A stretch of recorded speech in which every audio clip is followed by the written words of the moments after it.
ভার্সিটির ক্যাম্পাসে বসে ফোন টিপতেছিলাম, কারণ আজ আমার সব ফ্রেন্ডরা তাদের গার্লফ্রেন্ড নিয়ে ঘুরতে গেছে, কিন্তু আমার কোনো গার্লফ্রেন্ড নেই। অবশ্য গার্লফ্রেন্ড বিষয়টা আমার অসহ্য লাগে। আমি ক্লাসের ফার্স্ট বয়, জীবনে কখনো সেকেন্ড হই নাই। বাবারও টাকা পয়সার অভাব নেই, কিন্তু আমার কেন জানি এসব নিয়ে বাঁচতে চাই না। চাই নিজের পায়ে দাঁড়াতে, নিজে কিছু করতে। বাবার সুবিশাল অট্টালিকায় দম বন্ধ হয়ে আসে। আমি চাই প্রাণ খুলে বাঁচতে, পৃথিবীটাকে উপভোগ করতে। তার বাবা মা এসব নিয়ে আমার সাথে প্রায়ই রাগারাগি করে। আমি বাবা মায়ের একমাত্র ছেলে। ছোট একটা বোন আছে, নাম মাহি। বোন খুবই মডার্ন আর স্মার্ট, তাই তার বন্ধু মহলে নাকি আমাকে ভাই হিসেবে পরিচয় দিতে লজ্জা করে। এমনি কলেজেও কোনো মেয়ে আমাকে পাত্তা দেয় না। তবে এসব নিয়ে আমার মাথা ব্যথা নেই। আমার এখন মেইন ফোকাস পড়াশোনায়। কিছুক্ষণ বসে ক্লাসে যাওয়ার জন্য উঠে হাঁটতে শুরু করলাম। হাতে ফোন, সেটার দিকেই ফোকাস ছিল। হঠাৎ করেই কারোর সাথে ধাক্কা লাগতেই আমি চোখ তুলে তাকাই। আকাশ থেকে নেমে আসা সদ্য কোনো পরীর মতো চেহারা মেয়েটির বিরক্তি ভরা চোখ নিয়ে তাকিয়ে আছে আমার দিকে। এই ছেলে, চোখ কি কপালে রেখে হাঁটো? সরি, আসলে আমি দেখতে পাইনি, প্লিজ কিছু মনে করবেন না।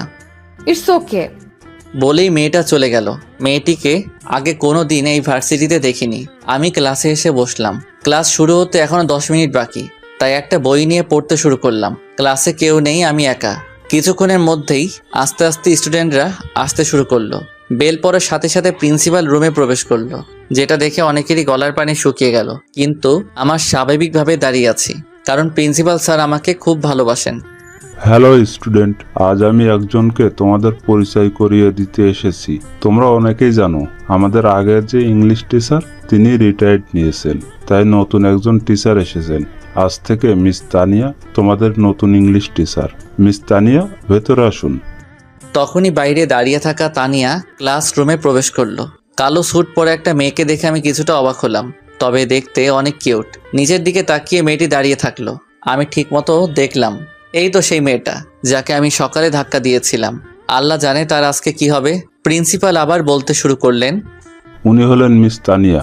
আমেরিকা থেকে উচ্চ ডিগ্রি নিয়ে দেশে এসেছেন।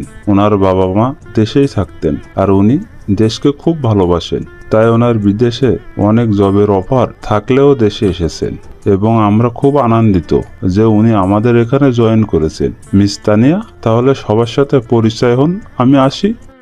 Okay sir. কথাটা বলে প্রিন্সিপাল চলে গেলেন। তখন মেয়েটি মানে তানিয়া ম্যাডাম উপরের দিকে তাকালেন, তাকিয়ে বলতে শুরু করলেন, স্টুডেন্ট আমার যেহেতু আজকে প্রথম ক্লাস, তাই সবার সাথে পরিচিত হয়ে নেই আগে। এরপর অল্প কিছু পড়াশোনা করে কাল থেকে পুরো দমে ক্লাস শুরু হবে। এই যে ছেলে, প্রথম ডেস্কে বসা, তোমার থেকে শুরু করো। একজন একজন করে সবার পরিচয় দাও। আমার দিকে তাকিয়ে কথাটা বললেন তানিয়া ম্যাডাম। আমি চুপচাপ উঠে দাঁড়ালাম। জি, আমি রাজ চৌধুরী। এরপর একে একে সবাই নিজের পরিচয় দিল। পরিচয় পর্ব শেষে ম্যাম বই নিয়ে পড়াতে শুরু করলেন। ঠিক তখনই শামীম, রেহান, রিমি 3 জন প্রবেশ করলো। এই 3 জন আমার ফ্রেন্ড। সারাদিন ঘুরে বেড়ানো আর পরীক্ষার সময় আমার পিছনে পিছনে ঘোরা ছাড়া আর কোনো কাজ নেই এদের। বাবা মায়ের আদরে বাদর হয়েছে এক একটা। পারমিশন ছাড়াই প্রবেশ করায় তানিয়া ম্যাম পিছন ফিরে তাকালেন। এই যে হ্যালো, ক্লাসে ঢোকার সময় পারমিশন নিতে হয়, জানো না? এই, আপনি কে বলুন তো? আর আমরা পারমিশন নিব কিনা সেটা আমাদের বিষয়, আর আমরা কাউকে পরোয়া করি না, বুঝছো? রেহানের কথা শুনে ম্যাম অনেক রেগে গেলেন। এসেই ঠাস করে ওর গালে একটা চর বসিয়ে দিলেন। রেহান ফিরিয়ে হাত বাড়ালো, ঠিক তখনই আমি হাত ধরলাম। কি করছিস কি? উনি আমাদের নতুন ইংরেজি ম্যাম। কি বলিস কি এগুলা? সরি ম্যাম, বুঝতে পারিনি। বেয়াদব, ক্লাস থেকে বের হয়ে যাও তোমরা। আমার সামনে আর 1 মিনিট দাঁড়ালে খুন করে ফেলবো। ম্যাম, ওদের হয়ে আমি আপনার কাছে ক্ষমা চাচ্ছি। বুঝতে পারিনি, ক্ষমা করে দিন প্লিজ। আজ শুধু তুমি বলছো বলে ওদের ছেড়ে দিলাম। আরেকদিন এসব দেখলে প্রিন্সিপাল স্যারকে বলে সোজা টিসি হাতে ধরিয়ে দেব।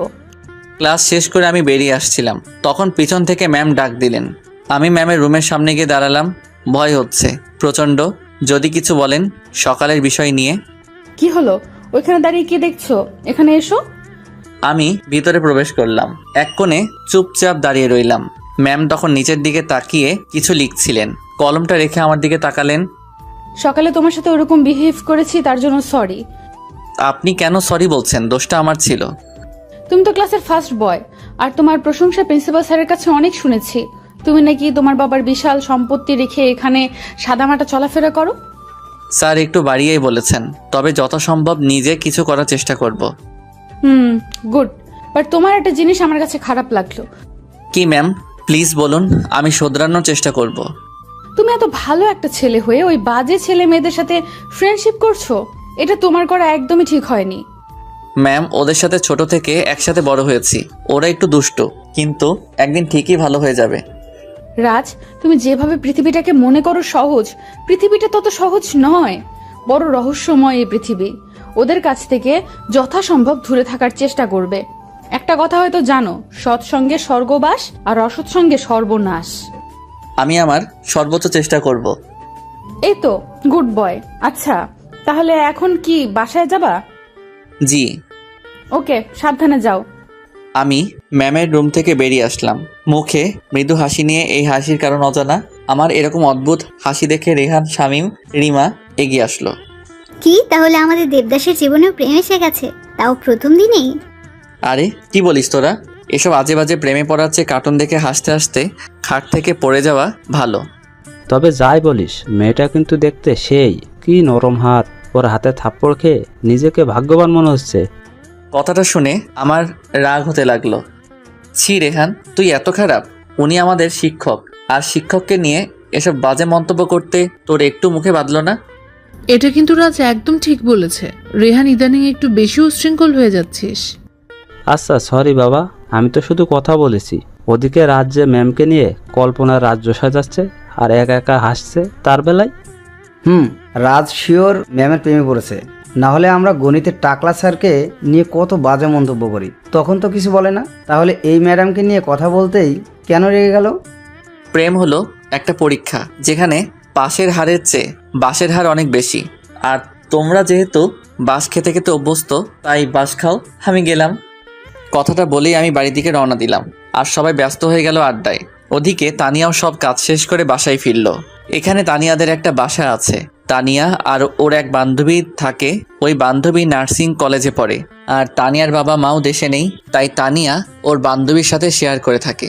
আমি বাড়ি ফিরে ড্রয়িং রুমে দেখলাম ছোট বোন মাহি হাঁটুর সমান একটা জামা পরে বসে আছে, ফোনে কারোর সাথে চ্যাট করছে। আমি ঘরে ঢুকে সোফায় বসলাম। মাহি, তুই আজকে কলেজে যাস নাই? আর এসব কি পরে বসে আছিস? কতটা নোংরা আর বাজে দেখাচ্ছে। আমি তোর মতো খ্যাত না প্রতিদিন কাতে ব্যাগ ঝুলিয়ে কলেজে যাব। আমার আরো অনেক কাজ আছে। তোর আবার এত কি কাজ? সারাদিন ফোন টিপস আর কার সাথে জানি চ্যাটিং করস। তাতে তোর কি? তুই কে এসবের হিসেব চাওয়ার? জীবনে অনেক এনজয় করার বিষয় আছে। সারাদিন শুধু বইয়ের ভেতর মুখ ডুবিয়ে রাখার নাম জীবন নয়। জীবন মানে প্রাণ খুলে বাঁচা। প্রাণ খুলে বাঁচার নাম এটা নয় যে ছোট ছোট জামা পরে মানুষকে নিজের শরীর দেখিয়ে বেড়াবে। একদিন এসবের জন্য তোকে অনেক আফসোস করতে হবে। তোকে কি আমি আমার মোটিভেশনাল স্পিকার হিসেবে রেখেছি? তুই তোর কাজ কর। আমি চৌধুরী বাড়ির একমাত্র মেয়ে, আমাকে কেন আফসোস করতে হবে? আমি তাচ্ছিল্যের হাসি হেসে নিজের রুমে চলে আসি। মনের মধ্যে অজানা এক আতঙ্ক কাজ করে সবসময়। ওরকম অবাধে চলাফেরা করা মেয়েগুলোই যখন জীবনের আসল মানে খুঁজে পায়, তখন তাদের কন্ট্রোলে কিছুই থাকে না। তখন শুধু আফসোস করতে হয়। ফ্রেশ হয়ে লাঞ্চ করে একটা গল্পের বই নিয়ে বেলকনিতে বসে আছি। চোখের সামনে শুধু তানিয়া ম্যামের ছবি ভাসছিল। কিন্তু কেন এমনটা হচ্ছে? বইটা রেখে ঘুরতে বের হয়ে রাস্তা দিয়ে আনমনে হেঁটে যাচ্ছিলাম। তখন হঠাৎ করে কেউ ডাক দিল। আমি আগে পিছে তাকিয়ে দেখলাম কেউ নেই। আবার ডাক দিল। উপরে তাকিয়ে তো আমি অবাক। তানিয়া ম্যাম দাঁড়িয়ে আছেন বেলকনিতে। আমি ইশারায় জিজ্ঞেস করলাম, কোনো দরকার? তখন ম্যাম আমাকে উপরে আসতে বললেন। আমি ম্যামের দরজার সামনে গিয়ে বেল বাজাতেই দরজা খুলে দিলেন। কোনো দরকার ম্যাম? না, কোনো দরকার নেই। তুমি হেঁটে যাচ্ছিলে তাই ভাবলাম ডেকে কথা বলি। পরিচিত হও, এই আমার ফ্রেন্ড মিম। একটা মেয়ে তখন কিচেন থেকে বের হচ্ছিল। মেয়েটিকে দেখিয়ে কথাটি বললেন তানিয়া ম্যাম। আপনি কি রাস? জি, কিন্তু আপনি আমার নাম জানলেন কি করে? কেন? তানিয়া বলছে, তোমার কথা তো অনেক বলছে। আমি তানিয়া ম্যামের দিকে তাকালাম। তিনি হয়তো কিছুটা লজ্জা পেয়েছেন।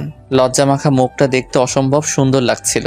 আমি এক দৃষ্টিতে তাকিয়েছিলাম। যখনই খেয়াল হলো তাড়াতাড়ি মুখটা ফিরিয়ে নিলাম। হয়তো ম্যাম সেটা টের পেয়েছিলেন। আচ্ছা রাজ, তুমি বসো, আমি চা নিয়ে আসি। কথাটা বলে তানিয়া ম্যাম আর মিম কিচেনের দিকে চলে গেল। আমি চারিদিকে তাকিয়ে বাড়িটা দেখছিলাম। অনেক সুন্দর করে সাজিয়েছেন ম্যাম। ওদিকে কিচেনে গিয়ে তানিয়া চা বানাতে শুরু করে। যাই বলিস তানিয়া, ছেলেটা কিন্তু দেখতে পুরাই আগুন। শুধু দেখতে না, গুণেও আগুন। ছেলেটার নাম্বারটা এনে দে না প্লিজ। মিমের কথায় তানিয়া রাগান্বিত হয়ে পেছনে ঘুরে তাকালো। কি বললি আবার বল? বলছি ছেলেটার নাম্বারটা এনে দিলে প্রেম করতাম। আমি নিজেই নাম্বার আনতে পারছি না, আর তোর জন্য আনবো? আর তুই ওর দিকে তাকাবি না। কেন তাকাবো না? অত সব বুঝি না, তুই ওকে মন থেকে মুছে ফেল। এটা কোনো কথা হলো? প্রেমের আগেই স্যাকা দিয়ে দিলি? তানিয়া মুচকি হেসে চায়ের কাপ নিয়ে ড্রয়িং রুমে আসলো। আমি তখন নিচের দিকে তাকিয়ে চুপচাপ বসেছিলাম। এরপর আমরা অনেকক্ষণ গল্প করে, ম্যাম আপনার আব্বু আম্মু কোথায়? বাবা আমার দেশের বাইরে থাকেন। আজ তাহলে আসি ম্যাডাম। ঠিক আছে। আচ্ছা, একটা কথা। জি বলুন ম্যাম। তোমার নাম্বারটা দেওয়া যাবে? মানে কোনো দরকার হলে কল করব। আমি নাম্বারটা দিয়ে বাড়িতে চলে আসি। ওদিকে তানিয়া নাম্বারটা সেভ করে মিমকে দেখায়। মিম মন খারাপ করে বসে থাকে। জানো, রাগ করো কেন? ওর থেকে অনেক ভালো ছেলে আমি তোমাকে এনে দেব। করছু দিবা, দেখবি তোর ছেলে মেয়ে সব টিকটকারের মতো হবে, বানরের মতো নখ থাকবে, তোরে খামসে মেরে ফেলবে। শকুনের দোয়ায় কোনোদিন গরু মরতে দেখেছিলি? বলেই হাসতে হাসতে রুমে চলে যায় তানিয়া।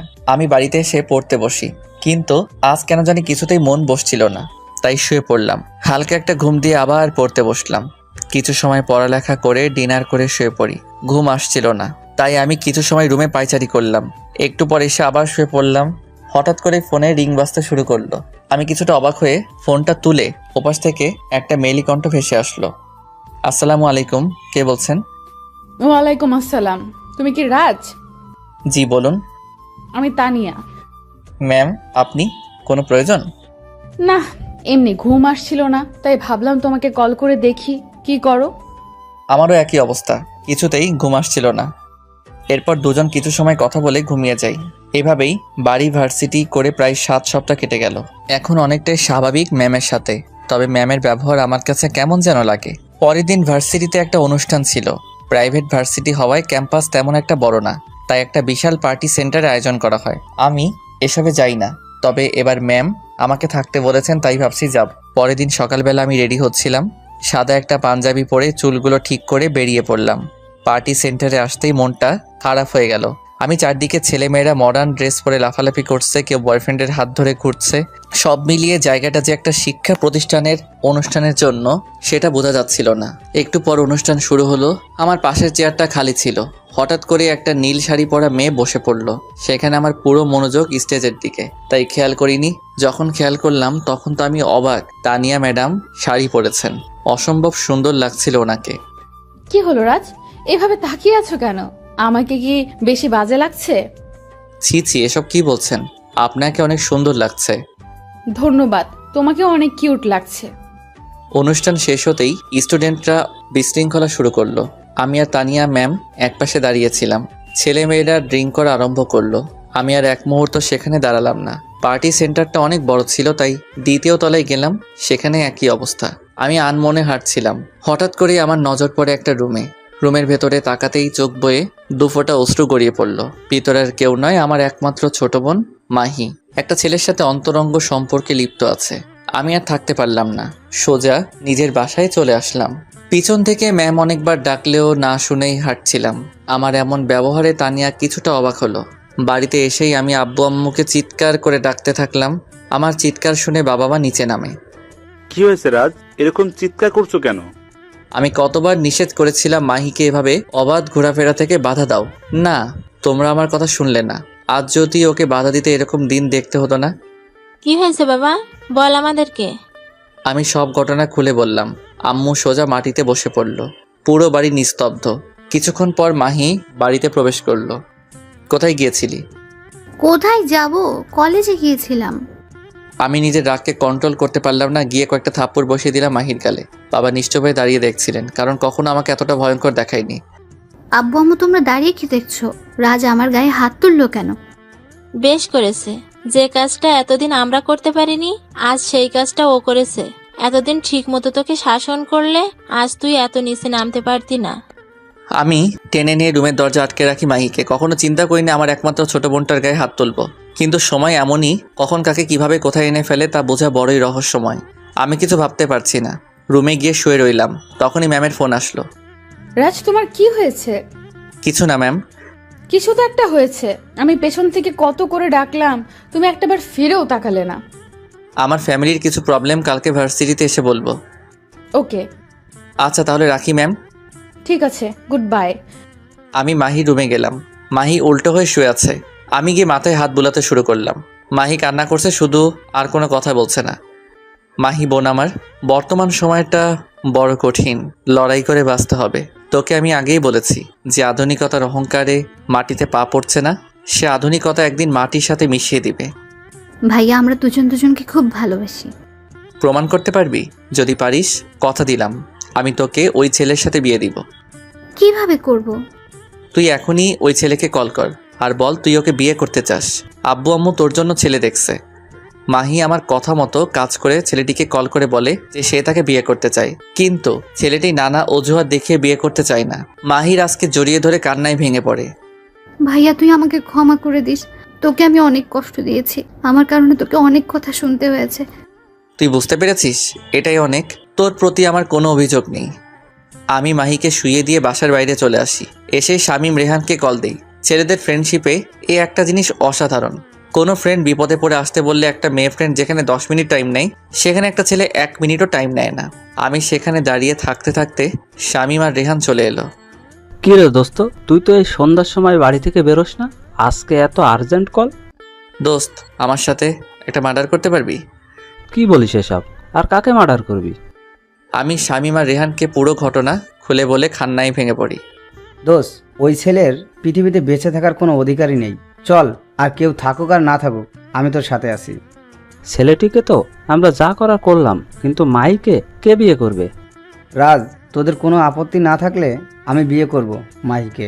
আমার হয়তো বাবা মা নেই, ভালো চাকরিও নেই, তবে টিউশন পড়িয়ে যা পাবো তা দিয়ে দুজন মানুষ ডাল ভাত খেয়ে বাঁচতে পারবো। আঙ্কেল আন্টি কি রাজি হবে? সত্যি তোরা আমার রিয়েল ফ্রেন্ড। আমি আজকে আব্বু আমার সাথে কথা বলবো। আমি শামীম আর রেহানকে ছেলেটার ছবি দেই। ওদের যত পরিচিত আছে সবার কাছে পিকটা পাঠিয়ে দিই।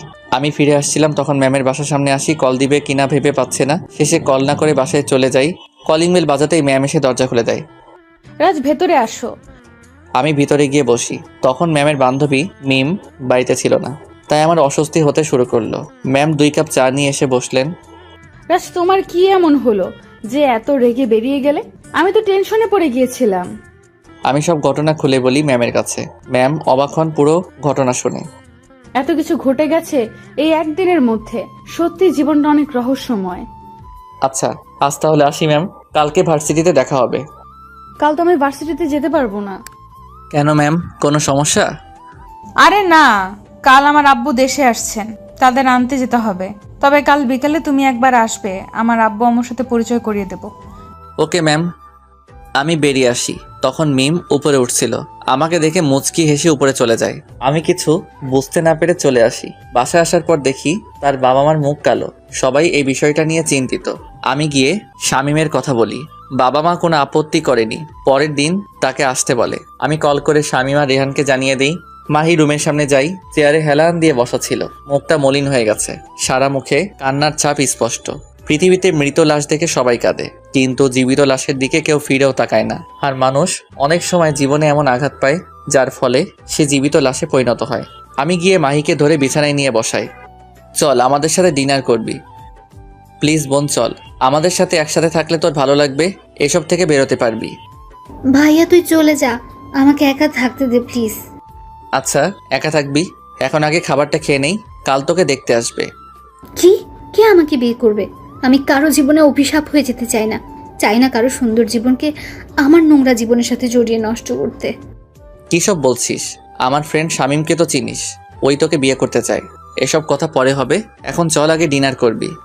আমি টেনে নিয়ে বসাই মাহিকে, নিজের হাতে খাইয়ে দিয়ে আবার রুমে এনে শুয়ে দেই। পরের দিন সকালে শামীম আর রেহান আসে আমাদের বাসায়। আমার বাবা মায়ের সাথে কথা বলে। দেখো বাবা, মাহি আমার একমাত্র মেয়ে, সারা জীবন যা চেয়েছে তাই দিয়েছি। তুমি যখন ওকে বিয়ে করতে চাচ্ছ, আমাদের কোনো আপত্তি নেই। তোমার আব্বু আম্মু মারা গেছেন, আমরা শুনেছি। এখন থেকে তুমি আমাদের বাসায় থাকবে, যদি কোনো আপত্তি না থাকে। তুমি তো আমাদের ছেলের মতো। রাজও এখন লেখাপড়া করছে, লেখাপড়া শেষ করে রাজের সাথে আমাদের বিজনেস জয়েন করবে। কি ভাগ্য দেখ, বিয়ের আগেই বাড়ি, আর পড়ালেখা শেষ করার আগেই চাকরি কনফার্ম হয়ে গেল। আঙ্কেল, আমাকে কি কোনোভাবে আপনার কোম্পানিতে নেওয়া যায় না? রেহানের কথাই সবাই হেসে উঠল। রেহান, তুমি তো আমার ছেলের মতো, তুমি যেদিন চাইবে সেদিনই চাকরি কনফার্ম। আঙ্কেল, আমি একটু মায়ের সাথে কথা বলতে চাই। রাজকে বলো উপরে নিয়ে যাবে, ততক্ষণ আমি রেহানার সাথে একটু গল্প করি। আমি শামীমকে উপরে নিয়ে যাই। এদিকে রেহান একটু পর পর আজব আজব কথা বলে সবাইকে হাসাচ্ছে। রেহান ছেলেটা এরকমই, যখনই ওদের বাড়িতে আসে পুরো বাড়ি মাথায় তুলে রাখে। ওদিকে তানিয়া আর মিম এয়ারপোর্টে এসে বসে আছে। একটু পর তার আব্বু আম্মু বের হয়। তানিয়া দৌড়ে গিয়ে তাদের জড়িয়ে ধরে। কেমন আছিস মা? কতদিন পর তোকে দেখলাম। খুব ভালো আছি, তোমরা কেমন আছো? আমরা আগে ভালো ছিলাম না, এখন ভালো হয়ে গেছি তোকে দেখে। আমি তো পর, আমাকে কেউ চোখে দেখে না। অভিমানে সুরে বলল মিম। তানিয়ার মা গিয়ে মিমকে জড়িয়ে ধরল। তুমি তো আমার মেয়ে, তোমাকে কি করে ভুলে যাব। সবাই গাড়িতে বসে আছে। অনেকদিন পর দেশের প্রকৃতি দেখে। তানিয়ার বাবা মাও খুব খুশি। এবার যখন দেশে আসছি তোদের দুইটারে বিয়ে দিয়ে তারপর যাব। আমি তো রাজি ছিলাম, কিন্তু তোমার মেয়ে তো কেড়ে নিল। তোমাদের কথার আগাগোড়া কিছুই বুঝি নাই। আম্মু ওসব আবল তাবল কথা বলে, ওর কথা তুমি বিশ্বাস করবে না। আমি বললেই তো আবল তাবল। আন্টি জানো, তোমার মেয়ে তার ছাত্রের প্রেমে পড়ছে, এখন বলতে পারছে না। আমার প্রিন্সেসের পছন্দ খারাপ হতে পারে না, ওই ছেলেকে তুলে এনে আমার মেয়ের সাথে বিয়ে দিব। তানিয়া কিছুটা লজ্জা পায়। ওদিকে রাজ শামীমকে মাহির ঘর দেখে দিয়ে বাইরে দাঁড়িয়ে থাকে। শামীম মাহির রুমে ঢুকে কাউকে দেখতে পেল না। বেলকনিতে গিয়ে দেখলো মাহি চুপচাপ বসে আছে। কি করো মাহি? কিছু না, বসে আছি। তুমি তো সব কিছু শুনছো, তোমার কি মতামত?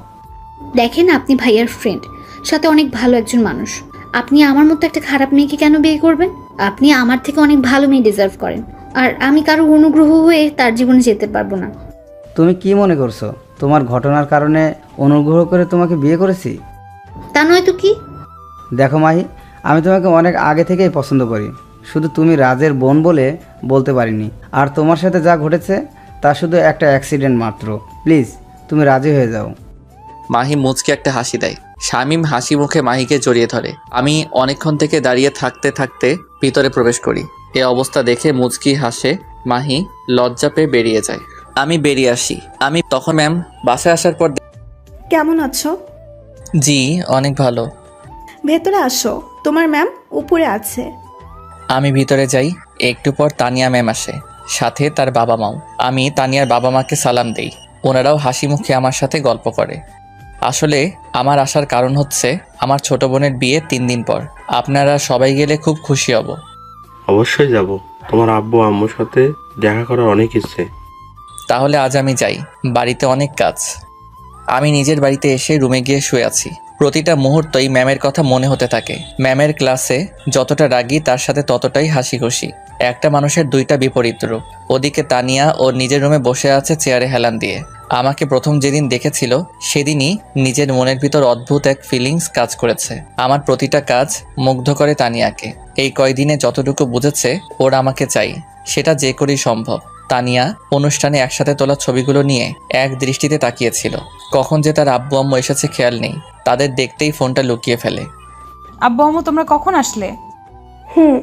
আসছি, কিছু সময় হলো। ছেলেটাকে কি সত্যি তোর পছন্দ? তোর পছন্দ হলে আমাদের জানাতে পারিস, আমরা ছেলেটার বাড়ির লোকের সাথে কথা বলবো। সারা জীবন তুই যা চেয়েছিস আমরা সেটাই তোকে এনে দিয়েছি। তোর যাকে পছন্দ তার সাথেই আমরা তোর বিয়ে দিব। আশা করি এতে তোর বাবারও কোনো আপত্তি থাকবে না। আমার কেন আপত্তি থাকবে? আমার প্রিন্সেস যাকে তার প্রিন্স বানাতে চাই তাকে আমরা সদরগ্রহণ করব। তানিয়া তার বাবা মায়ের কথায় অনেক খুশি হয়, বাবা মাকে জড়িয়ে ধরে। I love both of you, তোমরা পৃথিবীর শ্রেষ্ঠ বাবা মা। হয়েছে, আর পাম দিতে হবে না। তবে রাজ কি রাজি হবে আমাকে বিয়ে করতে? কেন হবে না? আমার মেয়ে কি দেখতে কোনো রাজকন্যার চেয়ে কম? প্রশ্ন সেটা নয়, আমি ওর থেকে বড়, আর ও আমাকে শিক্ষক ছাড়া অন্য কোনো নজরে দেখে না। আর আমি ওর অমতে কিভাবে বিয়ে করব? তাহলে তো চিন্তার বিষয়। তুমি ওকে তোমার মনের কথা বলে দাও, দেখো রাজি হয় কিনা। রাজি হলে তো ভালো, কথায় রাজি না হলে অন্য ব্যবস্থা। দেখতে দেখতে মাহির বিয়ের দিন এসে গেল।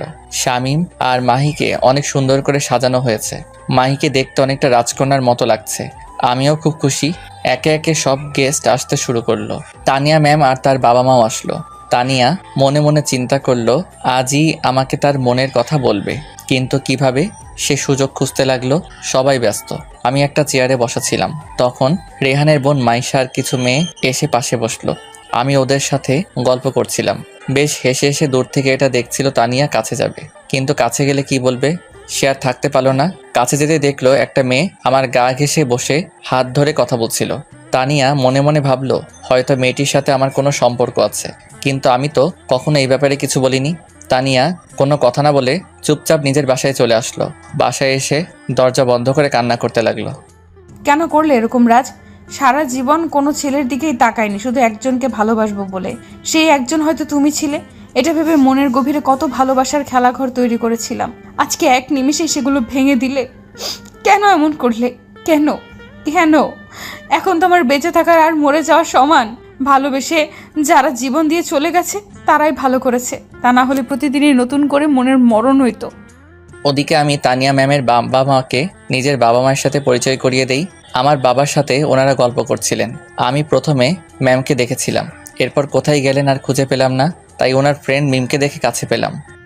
মিম, আপু, ম্যাম কোথায়? ম্যামকে দেখছি না। কেন, এখানেই তো ছিল, কল করে দেখো। আমি বারবার ফোনে ট্রাই করছি, কিন্তু কল কেটে দিচ্ছেন। কোনো কাজে আটকে গেছেন ভেবে আমি আবার ব্যস্ত হয়ে পড়ি। ওদিকে আমার বাবার সাথে গল্প করতে করতে আমার আর তানিয়ার বিষয়টি বলেন। আমার বাবা রাজি থাকলেও মা কিছুটা অমত পোষণ করেন, মেয়ে বয়সে বড় বলে। দেখুন ভাই, আপনার মেয়ে লেখাপড়া করছে, এখন চাকরি করছে, খুব ভালো কথা। এখন ওদের একটা সম্মতির বিষয় আছে, যদি ওরা রাজি থাকে আমাদের কোনো সমস্যা নেই। আলহামদুলিল্লাহ, আমার মেয়ে রাজি, সমস্যা নেই। এখন রাজ বাবা রাজি থাকলে সমস্যার সমাধান। তবে এইসব বিষয় নিয়ে আমরা পরে একদিন কথা বলবো। তানিয়া রুমে শুয়ে কান্না করে যাচ্ছে। বিয়ে হয়ে গেলে রেহান, মাইশা আর আমি মিলে বাসরঘর সাজাচ্ছি। মাহি বাসর ঘরে বসে আছে। মনের মধ্যে অজানা এক ভয় কাজ করছে। একটু পর শামীম প্রবেশ করলো। মাহি এগিয়ে এসে সালাম করলো। আমি তোমার কাছে কখনোই জোর করে স্বামীর অধিকার খাটাতে আসবো না, যতক্ষণ পর্যন্ত তুমি মেনে নিবে। সারাদিন অনেক দখল গেছে, এখন চলো শুয়ে পড়ো। মাহির কেন জানি অভিমান হলো। ওদিকে মিম বাসায় গিয়ে তানিয়ার কাছে যায়। তানিয়া, কি হয়েছে? কান্না করছিস কেন? আর বিয়েতেও দেখলাম না, কি হয়েছে? তানিয়া মিমকে জড়িয়ে ধরে কান্না করতে লাগলো। আচ্ছা, তুই না বললে কিভাবে বুঝবো আমি কি হয়েছে? মিম, আজকে যখন বিয়েতে গেছিলাম তখন দেখলাম রাজ একটা মেয়ের কাছে বসে হাত ধরে গল্প করছিল। মনে হচ্ছিল যেন তাদের দুজনের অনেক দিনের চেনা জানা। তানিয়ার কথায় মিম হাসতে হাসতে নিচে পড়ে গেল। এটা দেখে তানিয়া আরও রেগে যায়। দোস্ত, তুই পারিসও বটে। একটা ছেলে একটা মেয়ের হাত ধরে কথা বললে কি তারা গার্লফ্রেন্ড বয়ফ্রেন্ড হয়ে যায়? হয়তো ওটা ওর কাজিনও হতে পারে। কাজিন হলে গা ঘেঁষে হাত ধরে কথা বলতে হবে? ওকে যখনই দেখেছি অন্য কারোর হাত ধরেছে, তখন আমার মাথা ঠিক রাখতে পারি নাই। সামনে থাকলে ওরে খুন কইরা আমিও মরে যেতাম, তাই চলে আসছি। আচ্ছা, তুই কি পাগল? ছেলেটা জানেও না যে তুই ওকে ভালোবাসিস। তো ওর জন্য মেয়ের সাথে কথা বলাটা স্বাভাবিক নয়? পারলে ওরে গিয়ে বল, আর এখানে দেবদাস না হয়ে বসে থেকে ফোনটা অন কর। আমরা কত কল করলাম, কলটাও ধরলি না। আঙ্কেল আন্টি কত টেনশন করছিল। আচ্ছা, সত্যি কি ওই মেয়েটা ওর কাজিন? আচ্ছা ধর, যদি ওই মেয়েটা ওর জেফ হয় তাহলে তুই কি করবি? প্লিজ এমন বলিস না দোস্ত, আমার কান্না পাচ্ছে। তুই এক কাজ কর, দোকান থেকে রশ্মি কিনে রাখ। যদি অ্যাকসেপ্ট না করে তাহলে আত্মহত্যা করে মরতে পারবি। কুত্তি, তোকে আমি বসে পজিটিভ চিন্তা করতে, তুই উল্টো আমাকে ভয় দেখাচ্ছিস। কোথায় ভয় দেখালাম? সমাধান দিলাম। পরদিন সকালে ঘুম ভাঙতেই মাহি দেখলো সে শামীমকে শক্ত করে জড়িয়ে ধরে আছে। কিছুটা লজ্জা পেল ঘুমন্ত মুখটা দেখে। সত্যি লোকটার মনটা অনেক ভালো, না হলে আমার মতো একটা মেয়েকে বিয়ে করতো। জীবন বড় রহস্যময়। সময় বদলে যায় জীবনের সঙ্গে, আর জীবন বদলে যায় সম্পর্কের সাথে, কিন্তু সময় বদলায় না। আপনজনের সঙ্গে শুধু আপনজনই বদলে যায় সময়ের সঙ্গে। এক সপ্তাহ আগে যাকে আপনজন ভেবে নিজের সর্বস্ব বিলিয়ে দিয়েছিলাম, আজ তাকে খুঁজে পাওয়া দুষ্কর। কিন্তু যাকে কখনো নিজের করে পাবো বলে চিন্তাও করিনি, আছে কত আপনজন। কি হলো ম্যাডাম, এমন করে তাকে কি দেখছেন? হঠাৎ করে শামীম চোখ খুলে কথাটা বলে। মাহি লজ্জা পেয়ে কিছু না বলে ছেড়ে উঠে আসতে চাইলে শামীম পেছন থেকে টান দিয়ে নিজের উপরে ফেলে। কাছে এসে কেন দূরে চলে যেতে চাও? সময় হলে এমনিতেই কাছে পাবেন। সেই সময় কখন আসবে প্রিয়? আসবে খুব শীঘ্রই। বলেই মাহি ফ্রেশ হতে চলে যায়। ওদিকে আমি উঠে ফ্রেশ হয়ে ভার্সিটিতে যাওয়ার জন্য তৈরি হচ্ছি। ভার্সিটিতে গিয়ে চুপচাপ ক্লাসে বসে আছি। মনের মধ্যে একটা শঙ্কা কাজ করছে। ম্যামের ফোন কাল থেকে। ক্লাসের সময় হয়ে গেল, ম্যাম ক্লাসে প্রবেশ করলেন। ক্লাস পুরো ক্লাস নিলেন, একবারও তার দিকে তাকালেন না। বিষয়টা কেমন যেন লাগলো আমার। কেন এমন করছেন ম্যাম? তাহলে কি সে কোনো বেয়াদবি করেছে? আজ ক্লাস শেষে একবার দেখা করতে হবে। আমি বাকি সব ক্লাস করে কিন্তু কিছুতেই মনোযোগ দিতে পারছিলাম না। বারবার ম্যামের অদ্ভুত ব্যবহারের জন্য খারাপ লাগছিল। কোনো মতে ক্লাস শেষ করে ম্যামের রুমের সামনে গেল, কিন্তু রুমে তালা ঝুলছে, তার মানে চলে গেছেন। বাসায় একবার যাব, যদি মাইন্ড করেন। রাজ কিছুতেই শান্ত হতে পারছিলাম না, মনের মধ্যে অজানা একটা আবেগ কাজ করছিল। আমি ম্যামের বাসার সামনে গেলাম। ম্যামের মা এসে দরজা খুলে দিল। তানিয়াকে ম্যামকে তার মা আমার কথা বললে রুমে যেতে বলে। আমি ম্যামের রুমের সামনে গেলাম। ম্যাম, আসতে পারি? আসো। আমি রুমে ঢুকলাম। অনেক সুন্দর পুরো রুমটা। লম্বা বেলকনিতে একটা দোলনা ঝোলানো, বিছানার পাশে সুবিশাল বুক সেল। তবে ম্যামের চোখের দিকে তাকাতেই আমার সব ভাবনা সেদিকে চলে গেল। অদ্ভুত লাল বর্ণ ধারণ করেছিল চোখজোড়া। তুমি কি জন্য যেন এসেছিলে? আসলে ম্যাম, আমি যদি নিজের অজান্তেই কোনো ভুল করে থাকি তার জন্য সরি। কাল মাহির বিয়ে থেকেও না জানিয়ে চলে এলেন। আজ ক্লাসেও আমার দিকে একবারও তাকালেন না। সব মিলিয়ে আপনার ব্যবহারটা অদ্ভুত লাগছিল। যদি আমি নিজের অজান্তেই কোনো ভুল করে থাকি ক্ষমা করবেন। আপনার এমন ব্যবহারে আমার নিজেকে অপরাধী মনে হচ্ছে। কালকে দেখলাম তুমি একটা মেয়ের সাথে অনেক হেসে হেসে হাত ধরে কথা বলছিলে। মেয়েটা কে? কোন মেয়ের কথা বলছেন বুঝলাম না। কালকে তোমার বোনের বিয়েতে যে কয়েকটা মেয়ের সাথে গল্প করেছিলে, তার মধ্যে একটা মেয়ে তোমার পাশে বসা ছিল, তার হাত ধরে গল্প করছিলে। মেয়েটাকে? ও, আপনি মাইশার কথা বলছেন? ও আমার ফ্রেন্ড রেহান আছে না, ওর বোন। খুব ভালো মেয়ে। তা কত ভালো মেয়ে? ভালো বলতে যেরকম হয় সেই রকম। ওর সাথে কি তোমার কোনো রিলেশনশিপ আছে? সি এসব কি বলেন? ও আমার ছোট বোনের মতো। মাহির সাথে একসাথে পড়ালেখা করে। ওর সাথে আমার কেন রিলেশনশিপ হতে যাবে? হলেও ওই মেয়েটাকে খুন করতাম। বিড়বিড় করে কথাটা বলল তানিয়া। ম্যাম, কিছু বললেন? বলতে তো চাই অনেক কিছু, কিন্তু সাহস পাচ্ছি না। কি বলবেন বলেন। তোমার কাছে লুকিয়ে লাভ নাই। আমি একটা ছেলেকে পছন্দ করি। ছেলেটা আমার থেকে ছোট, কিছুতেই তাকে বলতে পারছি না। আসলে সেই পছন্দটাকে ভালোবাসা নাকি শুধু ভালো লাগে এটাই বুঝতে পারছি না। ভালোবাসা কি তপ্ত মরুর বালুর শিখা? ভালোবাসা কি নদীর স্রোতের ভাসমান কোনো নৌকা? ভালোবাসা কি ভেসে আসা কোনো সুখের ভেলা? ভালোবাসা কি দুঃখের মাঝে হাসি মিশ্রিত কান্না? ভালোবাসা কি কোনো এক অজানা ঠিকানা? ভালোবাসা কি? ভালোবাসা কাকে বলে এটাই খুঁজে পাচ্ছি না। আমি অন্যের কথা জানি না, তবে আমার কাছে মনে হয় ভালোবাসা মানে আবেগের পাগলামি। ভালোবাসা মানে কিছুটা দুষ্টামি। ভালোবাসা মানে শুধু কল্পনাতে ডুবে থাকা। ভালোবাসা মানে অন্যের মাঝে নিজের ছায়া দেখা। ভালোবাসা মানে শুধু আকর্ষণ নয়, ভালোবাসা মানে সম্মান, শ্রদ্ধা ও বিশ্বাস, যেটা সকলের মাঝে থাকে না। আর যেই ভালোবাসায় সেগুলো বিদ্যমান, সেই ভালোবাসাই সত্যিকারের ভালোবাসা। বাহ বাহ, মনে হচ্ছে এই বিষয়ে অনেক অভিজ্ঞ। আপনি এসব বলে লজ্জায় ফেলবেন না। আমার কাছে যেমন মনে হয় তেমনই বললাম। জানতে চাও না আমার সেই ভালোবাসার মানুষটিকে? জানতে তো চাই, যদি আপনার কোনো অসুবিধা না থাকে। তানিয়া আমার দিকে এগোতে থাকে। আমি পিছিয়ে যাচ্ছি। চোখের মধ্যে হারিয়ে যেতে ইচ্ছা করছে অজানার রাজ্যতে। আমি পিছ দিয়ে যেতে যেতে বিছানায় উল্টে পড়ে গেলাম। তানিয়া আমার উপরে উঠে গেল। কি করছেন ম্যাম? কুত্তা বিলাই এত কিছু বুঝোস আর এটা বুঝোস না যে আমি তোকে কেন এত কেয়ার করি? কেন সব ছেলে মেয়েকে ফেলে শুধু তোর সাথে ঘুরি? তোর সাথে কেন এত কথা বলি? I love you Raj, I love you so much. আপনি কি পাগল হয়ে গেলেন? কী সব আবোল তাবোল বলছেন? তানিয়া আমার মুখের উপর আঙুল স্লাইড করে বলে, নট ম্যাম, অনলি তানিয়া। আমি তোমাকে অনেক ভালোবাসি রাজ, প্লিজ অ্যাকসেপ্ট মি। দেখুন, আমি আপনার জন্য পারফেক্ট নই। আপনি আমার থেকে অনেক ভালো ছেলে ডিজার্ভ করেন। কি হবে জীবনে এত পারফেক্ট মানুষ খুঁজে যদি সেখানে ভালোবাসাই না থাকে? আমি তোমার ভালোবাসায় সিক্ত হতে চাই। প্লিজ আমাকে ফিরিয়ে দিও না। তোমায় আমি ভালোবাসি, তুমি কেন বোঝো না? একবার বলো না তোমায় আমি ভালোবাসি, তাহলে স্বর্গের সুখেও আমি এনে দিতে রাজি আছি। কিন্তু আমি আমার ফ্যামিলির বাইরে কোনো রিলেশনশিপে যেতে রাজি নই। এসব রিলেশনশিপের ফল আমার বোনকে ভোগ করতে হয়েছে, তাই আমি জেনে শুনে সেই ভুল করতে চাই না। আমি তো তোমায় অন্যায়ভাবে পেতে চাই না, আমি চাই ভালোবেসে কাছে পেতে। তোমার ফ্যামিলির সাথে কথা হয়েছে, তুমি রাজি থাকলেই হলো। প্লিজ রাজ, আমাকে ফিরিয়ে দিও না। তুমি আমাকে ইগনোর করলে আমি মরে যাব। কী সব আজে বাজে বকছেন? আচ্ছা, আমাকে 2 দিন ভাবতে দিন, এরপর আমি জানাবো। 2 দিন কেন, 2 বছর গেলেও আমি তোমার জন্য অপেক্ষা করতে রাজি, তবে উত্তরটা হ্যাঁ হওয়া চাই। সেটা দেখা যাবে। এখন উঠুন ম্যাম, আমি ব্যথা পাচ্ছি। উঠবো না, এইভাবেই শুয়ে থাকবো সারা জীবন। প্লিজ, ব্যথা পাচ্ছি তো। তাহলে আমি যেভাবে বলছি সেভাবেই বলো। তানিয়া, তুমি আমার উপর থেকে উঠো, ব্যথা পাচ্ছি।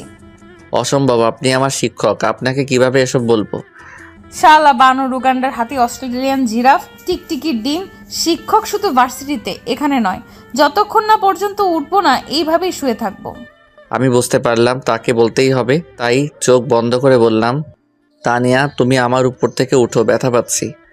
কথাটা বলতেই গালে কারো গরম নিঃশ্বাস অনুভব করলাম। আমার নিঃশ্বাস ভারী হতে লাগলো, হার্টবিট ক্রমশ বাড়তে শুরু করলো। কথা বলতে যাব তার আগে তানিয়া আমার ঠোঁটজোড়া দখল করে নিল। আমি ছাড়ানোর ব্যর্থ চেষ্টা করে শেষ মুহূর্তে এসে নিজেও রেসপন্স করি। প্রায় 6 মিনিট পর তানিয়া ছেড়ে দিয়ে হাঁপাতে থাকে। কি করছিলে এসব? একটু হলেই তো দম বন্ধ হয়ে মারা যেতাম। তোমার মুখে প্রথম আমার নামটা শুনে মনে আলাদা এক প্রশান্তি অনুভব করছিলাম, তাই তোমাকে একটু মিষ্টি মুখ করালাম। এইটুকুতেই ঘায়েল হলে চলবে?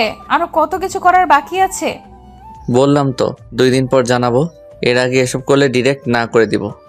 কথাটা শোনা মাত্র তানিয়া আমার উপর থেকে উঠে যায়। এতক্ষণ পর হাঁপ ছেড়ে বাঁচলাম। উঠে চলে আসি নিজের বাসায়। রুমে এসে মুচকি হাসছি। চোখের সামনে ম্যামের সেই পাগলামোগুলো ভাসছিল। তাহলে কি সত্যি ম্যাম আমাকে ভালোবাসেন, নাকি এটা ক্ষণিকের মোহ মাত্র? কিন্তু তার চোখের গভীরতা বলল এটা সত্য। আমি এখন কি করব? অ্যাকসেপ্ট করব নাকি করব না? মন বলছে অ্যাকসেপ্ট করতে। এসব ভাবতে ভাবতে ঘুমিয়ে গেলাম। পরের দিন সকালে ভার্সিটির উদ্দেশ্যে রওনা দিব, তখন রেহানের কল। দোষ, তুই কই? আমি তো বাসায় ভার্সিটির জন্য বের হচ্ছি। তুই শামীমকে নিয়ে তাড়াতাড়ি চলে আয়। নিউ মার্কেটের সামনে ওই ছেলেটাকে পেয়েছি, যে মাহির সাথে। কি বলছিস? পেয়েছিস? ধরে রাখ, আমরা এক্ষুনি আসছি। আমার পক্ষে ধরা সম্ভব না, ওরা 4-5 জন। আমি ওদের ফলো করছি, তোরা আয়। ওদিকে ঘুম থেকে উঠে ফ্রেশ হয়ে আয়নার সামনে দাঁড়িয়ে আছে মাহি। চুল থেকে অল্প অল্প পানি পড়ছে, অসম্ভব সুন্দর লাগছে তাকে। হঠাৎ কারোর হাতের স্পর্শে কেঁপে ওঠে মাহি। পেছনে ফিরতে লজ্জা মাখা চোখে তাকায় শামীম। অদ্ভুত এক দৃষ্টি নিয়ে তাকিয়ে আছে। মাহি শামীমের গলা জড়িয়ে পিছনে ঘুরল। শামীম মাহির গলায় নাক দিয়ে স্লাইড করতে থাকে। ওদিকে মাহির প্রাণ যায় যায় অবস্থা, হার্ট অ্যাটাক করে মারা যাবে মনে হচ্ছে। ঠিক তখনই আমি এসে দরজায় নক করি। আচ্ছা, তোমার ভাইটা কি আসার আর টাইম পায় না? শালা যখনই একটু রোমান্টিক মুডে যাই তখনই এসে হাজির। বলেই দরজা খুলে দিল মাহি। শামীমের কথাই হাসি আটকে রাখতে পারলো না, তাই হেসে যাচ্ছে। আমি কাছে এসে মাহিকে হাসতে দেখে চোখ থেকে অশ্রু গড়িয়ে পড়ল। এটা দেখে মাহির হাসি থেমে গেল। ভাইয়া কান্না করছিস কেন, কি হয়েছে? অনেক দিন পর তোকে হাসতে দেখলাম এভাবেই। সারা জীবন হাসি খুশি থাকিস। আচ্ছা চল, ভার্সিটি যাবি না? না, আমাদের একটা জায়গায় যেতে হবে। ওই ছেলেটাকে পাওয়া গেছে? কি বলিস, পাওয়া গেছে? রেহান ওকে ফলো করছে, আমাদেরকে যেতে বলছে। তাহলে তাড়াতাড়ি চল, ওর জীবন না নেওয়া পর্যন্ত আমার শান্তি নেই। কথাটা বলেই শামীম দৌড় দেয়। আমিও যেতে নিব। মাহির টি শার্ট চেপে ধরে, কিন্তু আমি ছাড়িয়ে চলে যাই। ওদিকে মাহির মনে অজানা ভয় কাজ করছে। ওই ছেলেটা অনেক ভয়ঙ্কর। যদি শামীম আর আমার কিছু হয়ে যায়, সে বাসায় শুধু পাইচারি করতে থাকে। ওদিকে রাজ যাওয়ার সময় পুলিশকে কল করে আসতে বলে। গিয়ে দেখে তারা রেল লাইনের উপর বসে কিছু একটা নিয়ে কথা বলছে। 5 জন ছেলেকে দেখে কিছুটা ঘাবড়ে যায় তারা। 3 জন কিভাবে এই ছেলেগুলোর মোকাবেলা করবে। কিন্তু শামীম একটা রড নিয়ে এগিয়ে অপ্রস্তুত থাকায় গিয়েই একজনকে শুইয়ে, তখন আমি আর রেহানও 2টা লাঠি নিয়ে বেধড়ক পেটাতে আরম্ভ করি। ওদের মধ্যে একজন শামীমকে ধাক্কা দিয়ে ফেলে দেয় রেল লাইনের উপরে। পরে মাথা ফেটে রক্ত বের হতে থাকে। ওকে ধরতে আমি আর রেহান যাই। তখন পেছন থেকে একজন আমার পিঠে ছুরি চালিয়ে দেয়। রেহান চিৎকার দিয়ে পাশে থাকা পাহাড়টা দিয়ে লোকটার পায়ে আঘাত করে। ছিটকে পড়ে লোকটা। তখনই পুলিশ চলে আসে। আমার রক্ত পড়ার কারণে জ্ঞান হারিয়েছি। শামীম আর রেহান হসপিটালে নিয়ে যায়। ওদিকে খবর পেয়ে আমার বাবা মা আর মাহিও চলে আসে। সবাই কান্না করছে। আমার ফোন, মানিব্যাগ সবকিছু শামীমের কাছে দেয় নার্স। ওদিকে ভার্সিটিতে এসে আমাকে না পেয়ে অবাক হন তানিয়া। কি হলো? ছেলেটার ক্লাস শেষ করে কল করেন। আমার ফোন আসতেই ধরে শামীম। তানিয়া ম্যাডাম কল করেছেন। এই তুমি আজকে ভার্সিটিতে আসলে না কেন? আমি কত ওয়েট করেছি জানো? কি হয়েছে? ম্যাম, আমি রাজ নয়, আমি শামীম। রাজ হসপিটালে। কেন, কি হয়েছে ওর? সকালে সব ঘটনা খুলে বলে শামীম। তাসনিয়ার হাত থেকে ফোনটা পড়ে যায়। তাড়াতাড়ি করে হসপিটালে চলে যায়। যেহেতু মাহির বিয়েতে আমাদের ব্যাপারে কিছু কথা হয়েছিল, তাই কারোরা চিনতে সমস্যা হলো না। আমাকে অপারেশন থিয়েটারে নিয়ে যাওয়া হয়েছে। বাইরে দাঁড়িয়ে আছে সবাই। সবার চোখ থেকে অশ্রু গড়িয়ে পড়ছে। হঠাৎ করে ডাক্তার বের হয়ে আসলেন। রোগীর অতিরিক্ত রক্তক্ষরণ হয়েছে, তাই এই মুহূর্তে বি নেগেটিভ রক্ত লাগবে। এখানে তো কারোর বি নেগেটিভ রক্ত নেই মনে হয়। আমার আছে আঙ্কেল, আমি রক্ত দিব। আসুন আমাদের সাথে। তানিয়া ডাক্তারের সাথে যায়, রক্ত দিচ্ছে আর পাশের বেডে শুয়ে থাকা নিস্তব্ধ নিথর প্রিয় মানুষটার দেহ দেখছে। বুকটা ফেটে যাচ্ছে তার। রক্ত দিয়ে এসে বাইরে বসে বসে কান্না করে যাচ্ছে। তানিয়া এটা দেখে মাহির কাছে আসে। প্লিজ এতটা ভেঙে পড়বেন না, ভাইয়া ঠিক হয়ে যাবে। তানিয়া মাহিকে জড়িয়ে ধরে কান্না করতে থাকে। তানিয়ার বাড়ি থেকেও আব্বু আম্মু আর মিম আসছিল।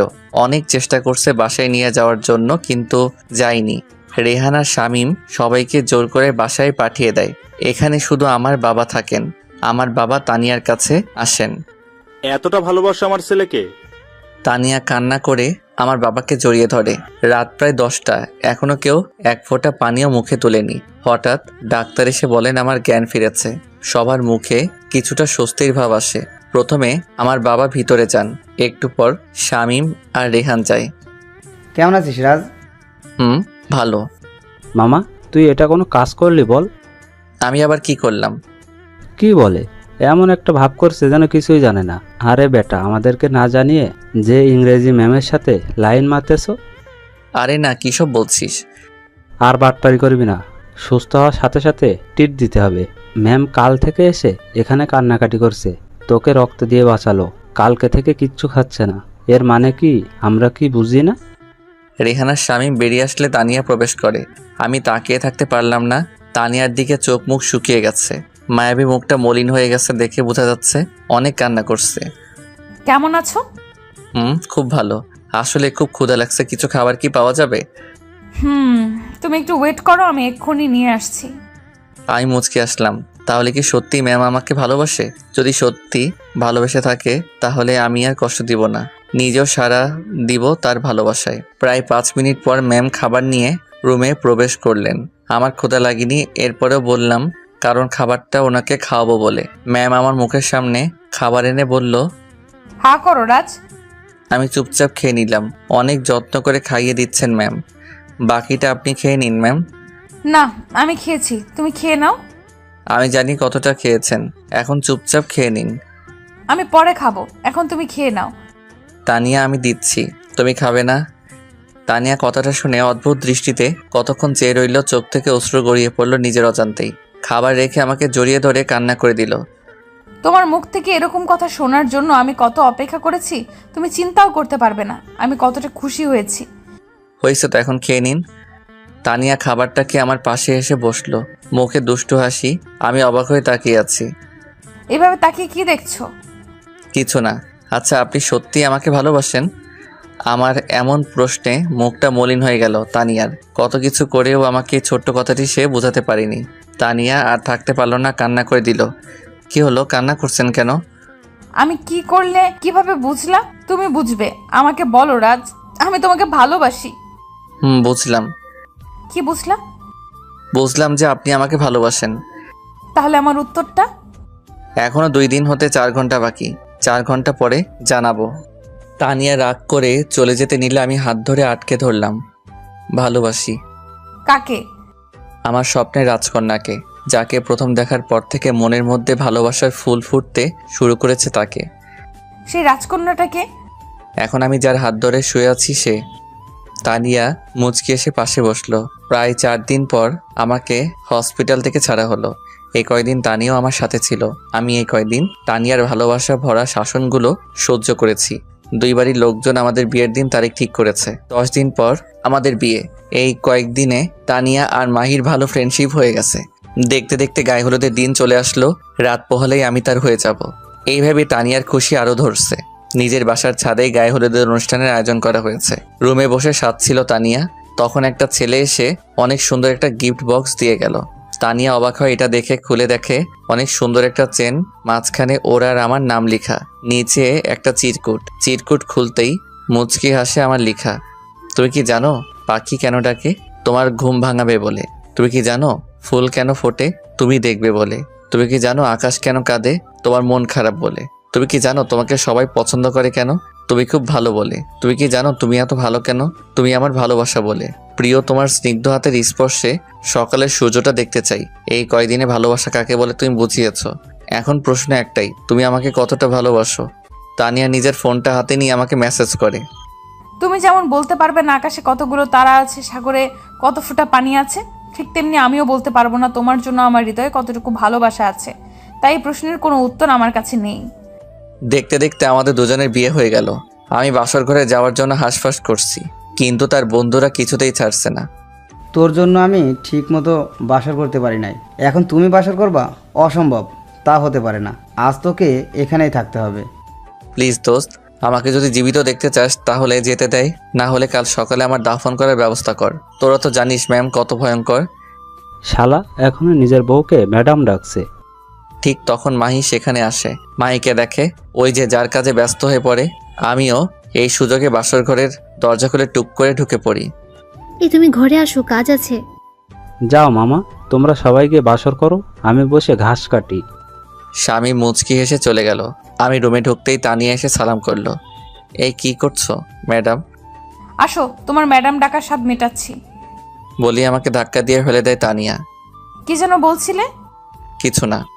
না, কিছু একটা বলছো। সরি, প্লিজ আর কখনো বলবো না। আর বলতেও পারবে না। বলেই তানিয়া আমার ঠোঁট জোড়া দখল করে নিল। এরপর কি হলো তা জানতে হলে আপনারাও বিয়ে করে নিন। পূর্ণতা পেল আমাদের ভালোবাসা। এভাবেই পূর্ণতা পাক পৃথিবীর সব সত্যিকারের ভালোবাসা। ভালোবাসা শব্দটা সবার জীবনে খুব গুরুত্বপূর্ণ। সত্যিকারের ভালোবাসার মানুষকে জীবনে খুঁজে নিতে পারলে জীবন হয় খুব সুন্দর আর শান্তিময়। তাই মিথ্যা ভালোবাসার পিছনে না ঘুরে সত্যিকারের ভালোবাসার পেছনে ঘুরো।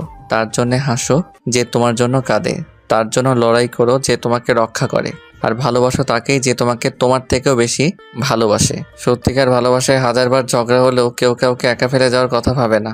গুড বাই, দেখা হবে পরবর্তী কোনো গল্পতে।